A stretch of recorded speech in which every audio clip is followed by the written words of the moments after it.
Have you been investing in the stock market with your IRA? Ever wonder what happens when you pull money out of that IRA and if it's taxed? Well, if that's you, come on over to the other side and we'll talk all about it. Hey everybody, Kamari Ellis here, founder of the Philly Tax Team, also known as the Finance Rebel. All right, I'm doing another tax video today. Today will be day 44. I'm starting to lose track of time. 44, 45, somewhere around there. I'll post the right day up here. But listen, if you're on here, you're brand new to my channel. I talk about all things wealth, taxes, stocks, investments, real estate. We talk about it here. And what I've been doing recently is I promised that I would do a video every day from now until the end of tax season, which is April 15th. And today I got a question in my IG. All right, I got to read it. Can't memorize this stuff. All right, so today my buddy Karan Riles over there at DVS Incorporated, he's a phenomenal photographer, phenomenal videographer, asked me this question, inboxed me this, so I'll put it up here also. Can you do one about how and when IRA taxes stock market gains? So many newer investors need that info. LOL. All right, so I'll put it up here. So I think Karan's right. There's been this new fever about investing in the stock market. A lot of people are investing using their IRAs. But to start it off, let's talk about it real quick. You can have taxable accounts, which are just regular accounts, and you can have tax favored accounts. And one of the most popular tax favored accounts is a traditional IRA or even a Roth IRA.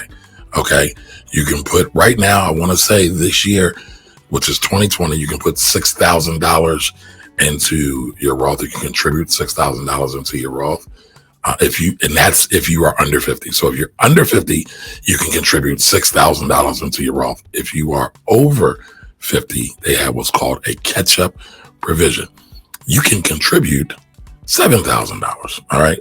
The government likes to incentivize people when it comes to the retirement because they know if you have too many people relying on Social Security, it will break the system. System's already kind of now breaking, but this is the way that they incentivize people to do it.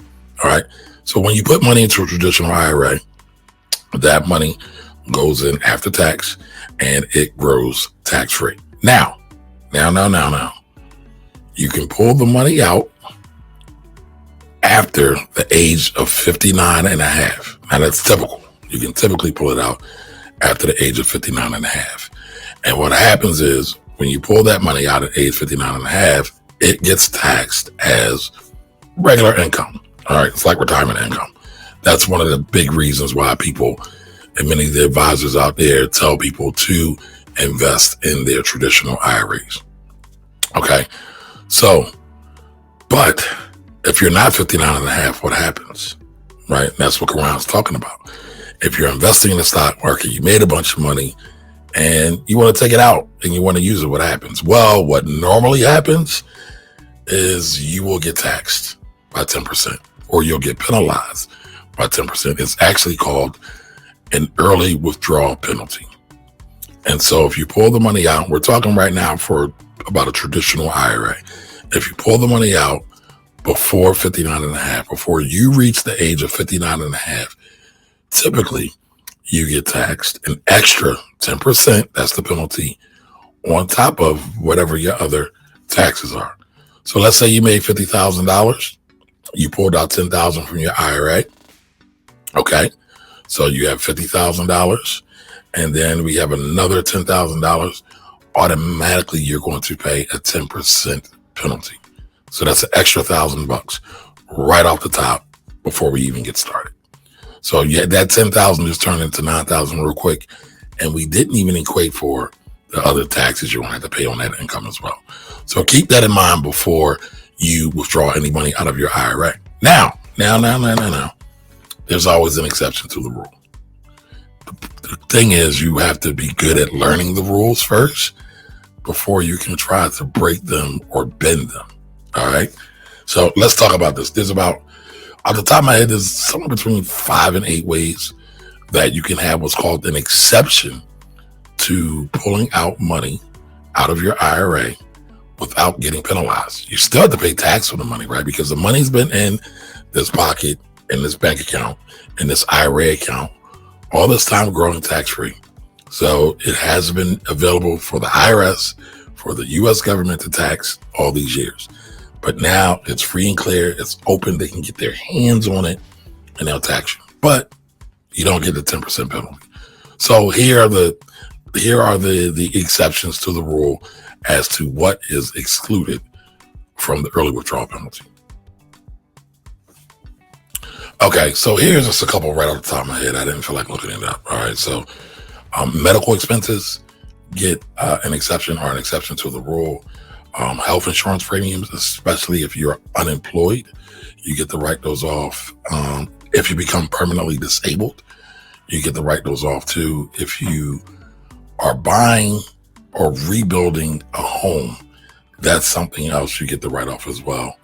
If you are paying for college, right, or higher education, you get to avoid the exception to the to the penalty, right? So you get to avoid the penalty when withdrawing money out of your IRA. Trying to think of a couple other more. Let me see. Oh, I know one. Here's one right here. If you have to pay the IRS, if you have to pay off a debt with the IRS, they give you a pass. They still tax you on them, but they won't tax you on, the penalty or that, buddy. So, but again, just to speak to Karan's issue, you can be looking at heavy fines and penalties. Let's say that 10,000 I used before as an example becomes 100,000, right? So you want to be really strategic about withdrawing money out of your accounts. You actually want to be very strategic about when to use those accounts. And I think they're great. They're great, especially for retirement. And we all are going to get older at some point and begin to slow down. Like me, like when I wake up in the morning, sometimes my knees hurt. So I can't be looking at doing any type of labor jobs. Just, it's not going to work. All right. But you got to have some money set aside so that when the day comes, if your body doesn't cooperate and you can't work anymore, you will have some money over there. You can continue to pay bills, continue to buy food, keep the lights on, keep the electric on. So that's still a good thing for IRAs and 401k accounts, many of these retirement type accounts, many of these tax advantaged accounts is a good thing for them. But again, you also want to be very strategic and very diligent about how you're deploying your money. All right, well, that is my tax question or an answer for today. So if you have any questions about any tax problems and you want to book a 15-minute appointment with me, click on the link below in the descriptions. I'd love to talk to you, love to be able to help you out, and maybe even make you a client. All right, I'll see you all soon. Everybody have a great day. Kamari Ellis out.